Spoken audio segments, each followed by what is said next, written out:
What would you think about the three of us taking a road trip this summer? I asked my daughter. You, me, and Mom. 7-year-old Lily stopped coloring and looked up at me. But what about Colorado? I frowned. What Colorado? The trip with Emma and Mr. Evan. For a second I thought she meant some school trip, or one of the outings she took with her best friend. All of us. Lily shook her head. No. Me, Mom, Emma, and Mr. Evan. Something inside me went still. Mom said you probably can't come because you have to work. I stared at my daughter, trying not to let my face show what I was thinking. Because Megan had never mentioned Colorado to me. Not once. And I was her husband. 3 days earlier, my supervisor had told me our summer workload was finally easing up. After years of grabbing overtime whenever I could get it, I was going to have several days off together. My first thought had been Megan and Lily. Maybe we could finally take that road trip we kept postponing. Nothing fancy. A few days on the road, cheap hotels, roadside diners, someplace Lily could swim. Just the three of us. I thought Megan would be happy. Apparently she already had another trip planned. With another man. I wish I could say my first reaction was suspicion. It wasn't. My first reaction was confusion. For most of our marriage, I had been the man who worked. Megan and I hadn't started with much. When Lily was born, we were living in a small rental, driving a car that seemed to need a new repair every other month, and measuring unexpected expenses against whatever was left in our checking account. I had grown up that way. I knew what it felt like to hear your parents arguing quietly about an electric bill. I knew what it was like to pretend you didn't want something because you already knew they couldn't afford it. When I first held Lily, I made myself a promise. My daughter would never grow up afraid of money the way I had. So I started taking overtime. Then I picked up a second job. Nothing changed overnight. That was probably why none of us noticed how much our lives were changing. 1 month we had enough to stop worrying about groceries. Later we replaced the old car. Then we built an emergency fund. Lily got to attend a better school and sign up for activities, without me immediately asking how much they cost. Megan could buy something for herself without us having to move money around first. Every improvement was small, but eventually all those small improvements became a life that felt safer than the one we'd started with. There was a cost, though. Me, or more accurately, my time. I left early. I came home late. Some Saturdays disappeared into extra shifts. I knew Megan didn't like it. She would sigh when I told her I had picked up another weekend. Sometimes she'd say, "You're working again?" And I would answer the same way every time. "I'm doing it for us." I thought that explained everything. Looking back, it explained almost nothing. But sitting across from Lily that afternoon, I wasn't thinking about the mistakes Megan and I might have made in our marriage.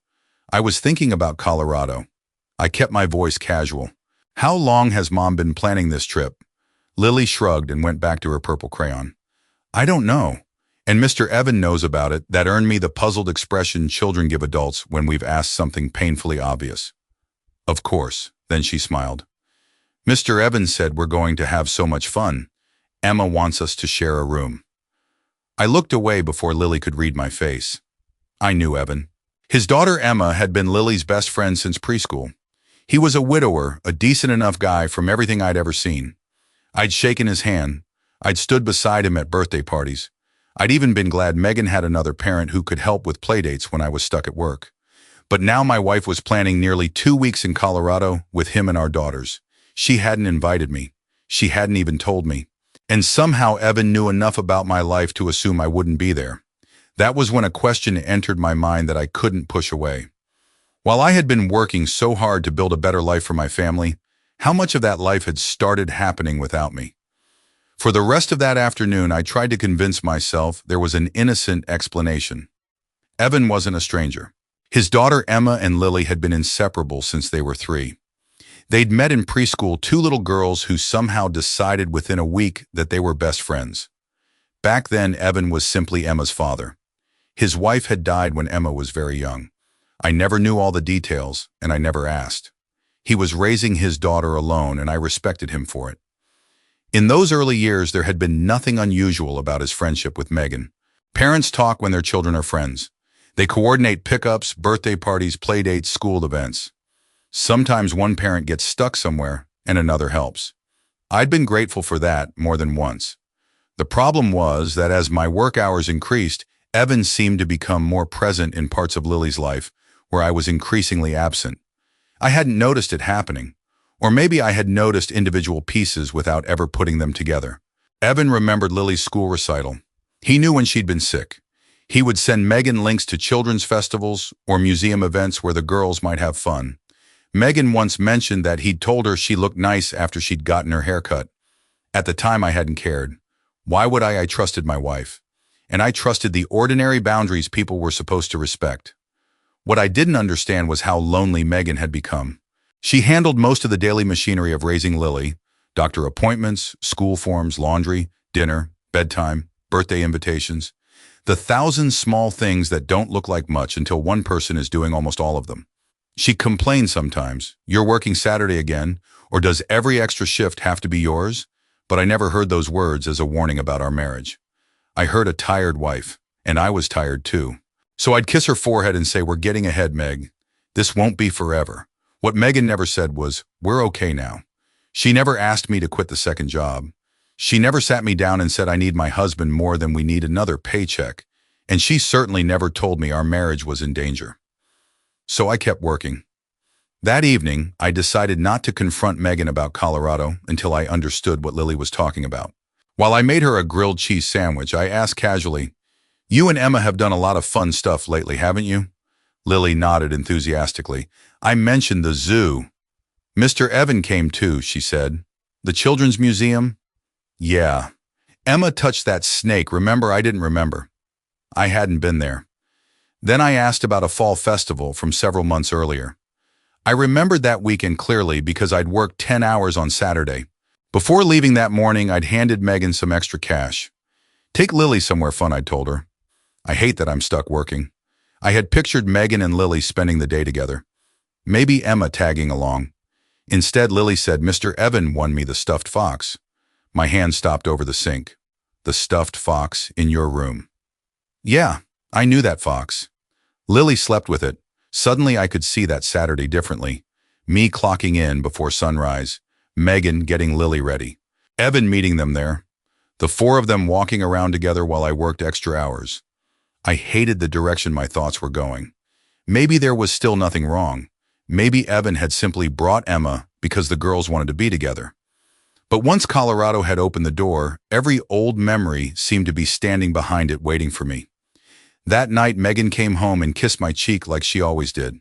I almost asked her immediately. Instead, I watched her help Lily with her pajamas. I watched them laugh about something. Then Megan's phone buzzed. She glanced at it and smiled. It was a small smile. Private. Gone almost immediately. A few days earlier, I probably wouldn't have noticed. Now I couldn't stop wondering who had put it there. For years, I had believed that while I was working, Megan was holding our family together. For the first time, I wondered whether another man had quietly begun taking my place inside it. I barely slept that night. Megan lay beside me, breathing evenly, while every few minutes my mind returned to that smile at her phone. By morning, I was angry at myself. A smile wasn't evidence. Neither was a trip I hadn't heard about, although I couldn't imagine why my wife would plan nearly 2 weeks away with another man without discussing it with me. I still didn't want to accuse her based on suspicion, so I went to work. That sounds ridiculous now, but routine has a way of carrying you when your mind can't. I finished my first shift, ate a sandwich in my truck, then headed to the second job I'd once taken because we needed every dollar. That evening, I got home after Lily was asleep. Megan was upstairs showering. I dropped my keys on the kitchen counter and noticed our tablet beside Lily's backpack. We all used it. Lily watched videos on it. Megan used it for recipes and school emails. I occasionally used it to pay bills. The screen lit up. A message notification appeared. "Evan, I miss you too." I stared at those 4 words. There are moments when your mind keeps searching for an explanation, even after your body already knows the truth. I picked up the tablet. Megan's messages had synced to it. I wish I could say I hesitated longer. I didn't. The conversation went back months. I didn't need to read much. There were affectionate names, plans to meet, references to kisses that had already happened, messages sent late at night while I had been working or sleeping beside my wife. It had been going on for almost a year. I sat down at the kitchen table. Strangely, the romantic messages weren't what held my attention. It was what Megan said about me. Ryan and I are basically roommates. Farther down, he's never here. Then, I can't remember the last time I actually felt married. And finally, eventually, I'm going to leave. I read that one twice. He's never here. I looked down at my hands. They were rougher than they'd been when Megan married me. A small cut crossed one knuckle from work that afternoon. She wasn't entirely wrong. I wasn't there enough. But I knew exactly where I had been. I hadn't spent our money in bars. I hadn't been gambling. I hadn't been disappearing with another woman. I'd been working. I had spent years believing every extra shift was another brick in the wall between my family and the kind of insecurity I'd grown up with. Apparently, Megan had experienced those same hours as abandonment. Then I found another message. Megan had written Ryan cares more about providing for this family than actually being part of it. That one hurt because I couldn't dismiss it completely. Maybe I had become too focused on money. Maybe somewhere along the way I'd stopped asking whether we still needed every hour I was giving away. But as I kept reading, something else became clear. Megan hadn't just become lonely. She had created a version of me that made what she was doing easier to justify. A husband who didn't care. A man who had already left emotionally. The problem was, she'd never told that man he was losing his marriage. She had never said Ryan quit the second job. Never said, we have enough. Never said, I can't live like this anymore. Instead, she had told Evan, I heard the shower turn off upstairs. I should have put the tablet down. Instead, I searched the conversation for one word, Colorado. There it was, dozens of messages, hotels, driving routes, things for the girls to do, almost 2 weeks of plans. Then I found a message from Evan. Have you thought about what happens with Lily when you finally leave Ryan? I stopped breathing for a moment. Megan's answer was directly beneath it. And suddenly I understood that Colorado wasn't the secret I thought I'd uncovered.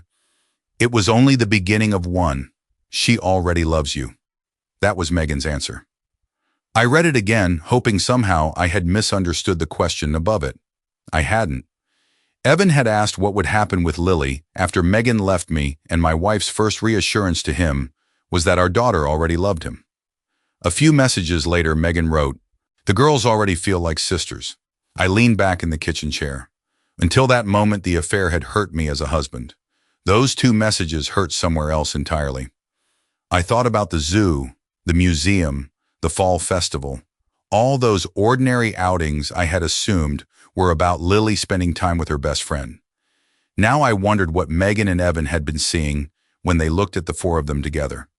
2 adults, 2 little girls, a family that didn't include me. I kept reading the Colorado messages. They had discussed renting a cabin instead of staying in hotels. Evan had found places the girls would enjoy. Megan joked about whether Emma and Lily would survive sharing a room for nearly 2 weeks. Nothing in the messages literally called the trip a test. It didn't need to. They were already discussing what life might look like after Megan left me. And Colorado would give them almost 2 weeks to live inside that picture. The worst part was Lily had no idea. She was 7. To her, Emma was her best friend. Mr. Evan was Emma's dad. Colorado was mountains and snacks and sharing a bedroom with another little girl. She didn't know the adults were attaching an entirely different meaning to the same trip. Upstairs, I heard the bathroom door open. I locked the tablet and put it back exactly where I'd found it. Megan came downstairs a few minutes later, wearing sweatpants, drying her hair with a towel. You just get home. Yeah, you eat not yet. There's pasta in the fridge. Such an ordinary conversation. That was almost the cruelest part. For nearly a year, Megan had apparently learned how to move between 2 lives without letting one disturb the other. I looked at her and realized I wasn't ready to confront her. Not with Lily asleep upstairs. Not while I was angry enough to say something I might regret. So I waited. The next evening, Lily had a sleepover at my sister's house. When Megan came home, I was sitting at the kitchen table. The tablet was in front of me. She stopped when she saw it. Her eyes moved from the screen to my face. Ryan. I turned the tablet toward her. On the screen were the messages about Colorado. Megan went pale. For several seconds, neither of us spoke. Then she whispered, "How much did you read enough?" She pulled out a chair but didn't sit. "Ryan, I can explain. I know about Evan." Her hand tightened around the chair. "I know how long it's been going on. I know what you've been telling him about me." She closed her eyes. And I know about Colorado. Ryan, no. My voice wasn't loud. That surprised even me. I pointed at the screen. You told him Lily already loves him? Megan's eyes filled. I never meant that he would replace you. Then what did you mean? He asked about the future. I was trying to explain that Lily was comfortable around him. The future. She looked away. That word told me everything. I stood. For years I had left this house before sunrise, believing every hour I sold belonged somehow to Megan and Lily. Meanwhile, my wife had been imagining a future in which another man stood beside my daughter. I wasn't furious because Megan wanted to leave. People can become unhappy. Marriages can fail. I was furious because she hadn't left. She had kept our marriage intact long enough to benefit from it while quietly building the next one behind my back. I looked at her.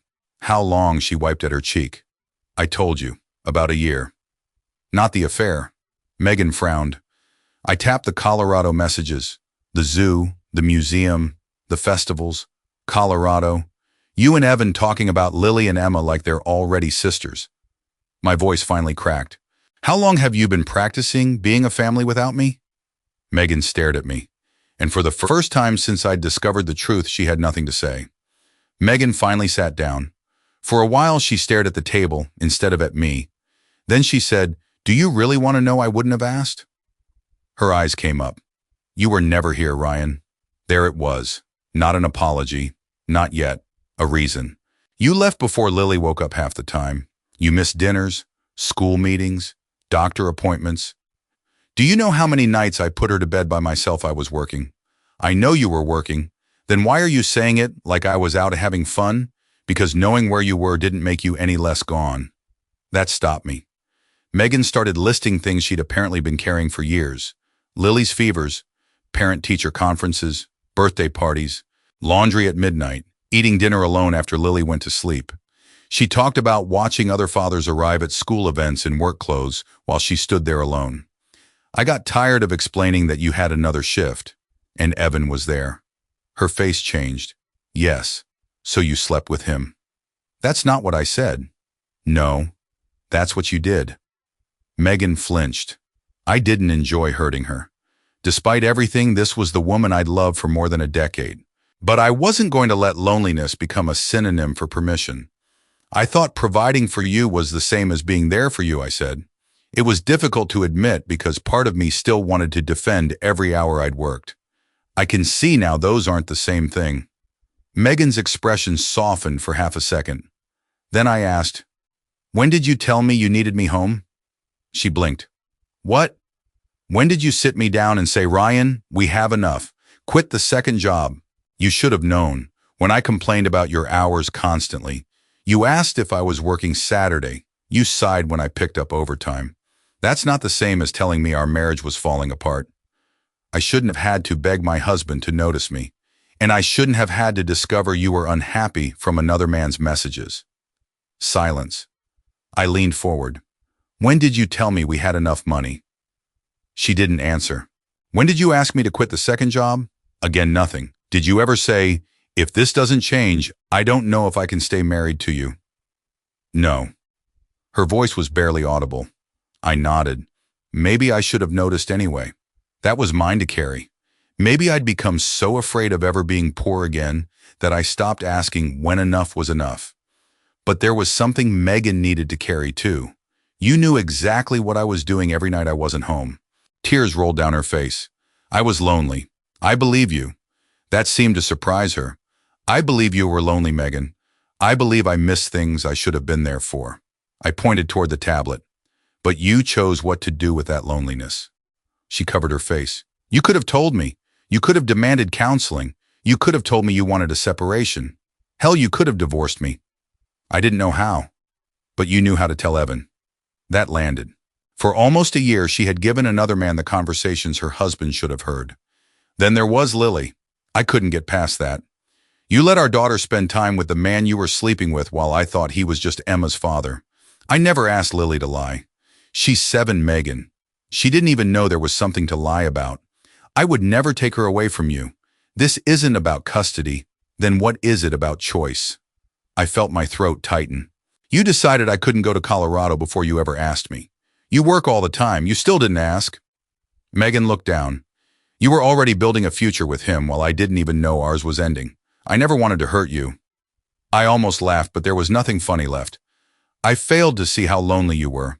I let the words sit between us. You chose what to do with that loneliness." Megan began crying harder. I wasn't finished.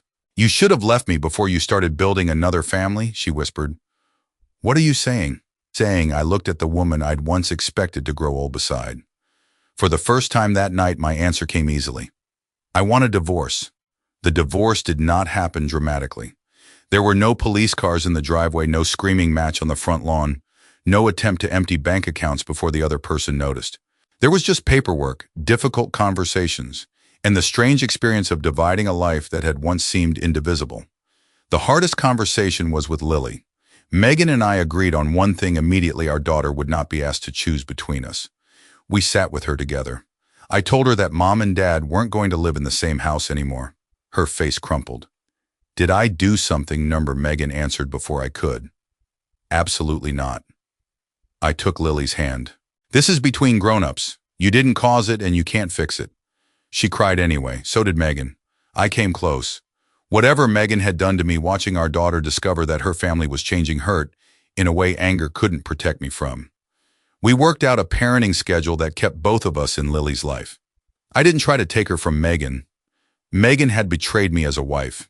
That didn't erase the years she'd spent loving and caring for our daughter. I also met every financial obligation that came with the divorce. But something fundamental had changed. There was no longer one household supported by my income. Megan had her home, I had mine.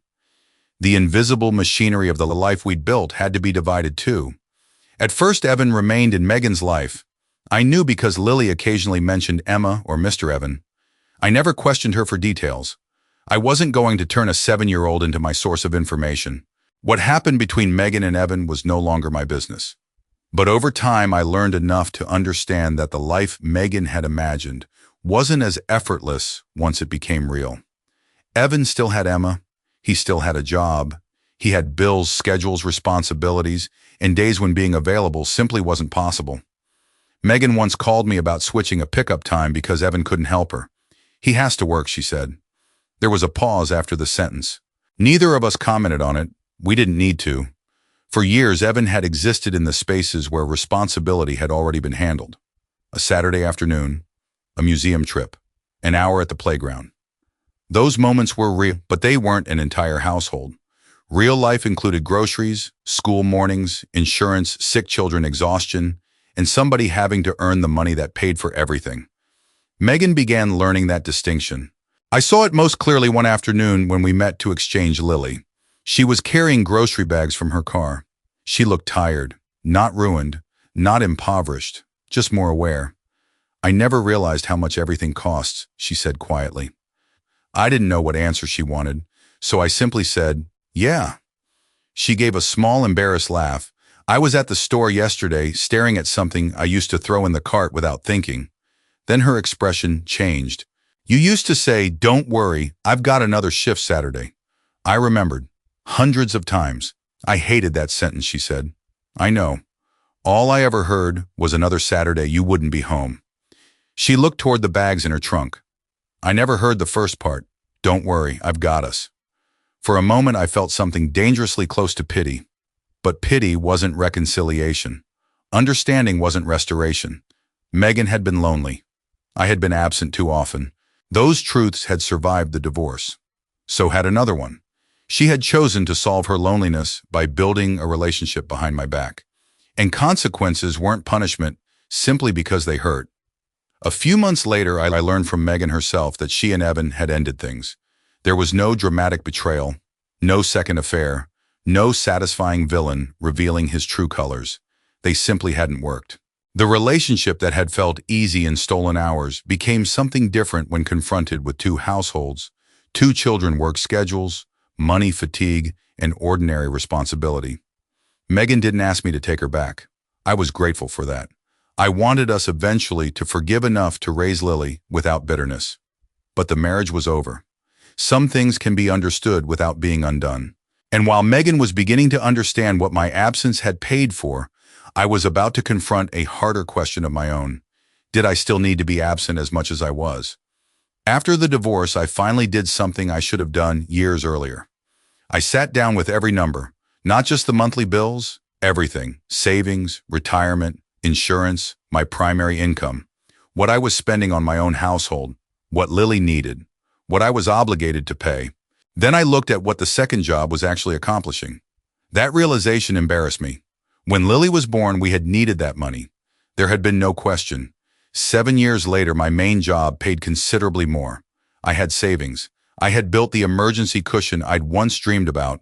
Yet I was still working as though one broken transmission might put my family on the street.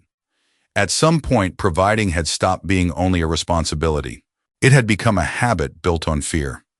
I didn't quit the second job the next morning. That would have been irresponsible in a different direction. I reduced my hours first. A few months later, when I was certain the numbers worked, I left it. I didn't do it because Megan had been right to betray me. She hadn't been. I did it because Lily would only be 7 once. And I had already sold enough Saturdays. Having more time with my daughter didn't erase what had happened. In some ways, it gave her more opportunities to ask questions. One afternoon after Megan picked her up, Lily apparently asked something neither of us had prepared for. Megan told me about it later. Lily had been looking through pictures on her mother's phone when she found one from the zoo. Emma was beside her. Evan stood behind them. Lily asked, "Were you and Mr. Evan already boyfriend and girlfriend?" Then Megan could have lied. To her credit, she didn't. "Yes," she said. Lily thought about that. Then she asked, "Did Dad know?" "No." According to Megan, Lily became very quiet. Then she asked, "Then why did I?" When Megan told me, neither of us spoke for several seconds. That question wasn't really fair to Lily. She hadn't known, not in the adult sense. She had simply been present. She had gone to the zoo, eaten ice cream, played with Emma, and accepted Evan as another familiar grown-up. But now she understood enough to realize there had been a secret inside those ordinary days. And she had been standing in the middle of it. "I never told her to hide anything from you," Megan said. "I know. I swear, Ryan. I believe you." That mattered. Megan had done enough wrong. I wasn't going to invent another offense just because I was angry. She had never told Lily, "Don't tell Dad," but she had allowed our daughter to participate in a relationship I didn't know existed. That was different. And Lily was beginning to understand the difference, too. I worried she'd become angry with her mother. For a while she was. But children are capable of holding emotions.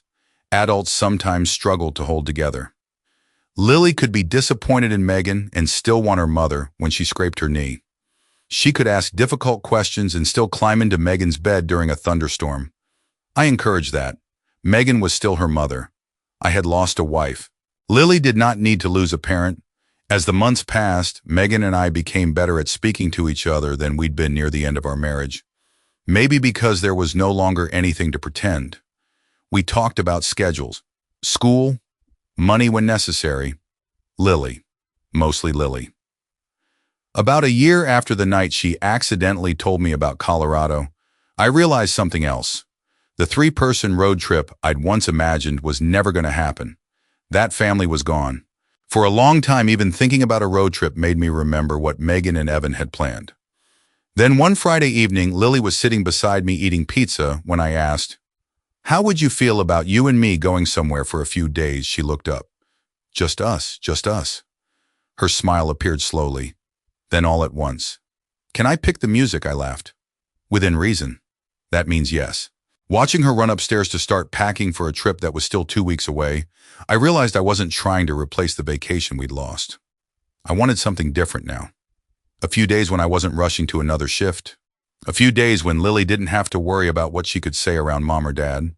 A few days when neither of us had anywhere else we were supposed to be. I thought I was taking my daughter on a road trip. I didn't know she had been waiting for that quiet space to finally tell me what Colorado had felt like from her side. 2 weeks later, Lily and I were on the road before 8 in the morning.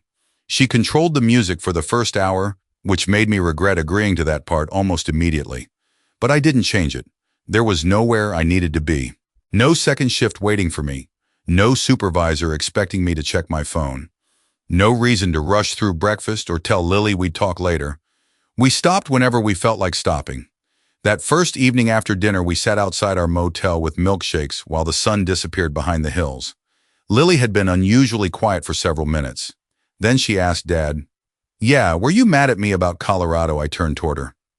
"At you never." She studied her milkshake. "I thought I wasn't supposed to tell you. That hurt more than I expected." "Did Mom tell you it was a secret?" "No." She shook her head. "She just always said we'd tell you later." I understood. Megan hadn't instructed our daughter to lie. But somewhere along the way, Lily had learned that certain things involving Evan weren't things she should casually mention to me.